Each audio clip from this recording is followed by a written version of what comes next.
Matapos magtagumpay sa weekly task, dama ang saya ng teen housemates. Ay, bakit hindi mo yakap? Ano? Natagumpayan po namin yung task, kuya. Sobrang sarko. Celebrate na tayo, guys! Wala po kapantay yung saya dahil napagtagumpayan po namin ang unang weekly task namin sa bahay niyo. Napapayak na din po ako kasi syempre po kami ni Sheena po yung task leader dito, tapos na-finish po namin yung responsable po namin bilang task leader. Special mention pa po ako ng isa sa mga nag-champion, kuya.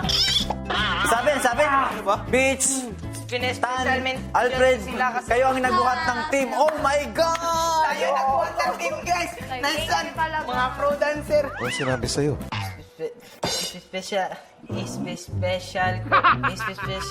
mention ko pala sila Tan, Mitch, Alfred. Gusto kong bigyan ng special mention si Tan, si Alfred, and Mitch. Wala kaming karanasan sa pagsasayaw, kuya. Ginawa namin yung best namin, kuya, tapos nag-enjoy kami. Happy kaming housemate, pero talagang grabe pa yung happiness ko kasi po, isa po ako sa task, pa tears of joy po ako. Iya ka?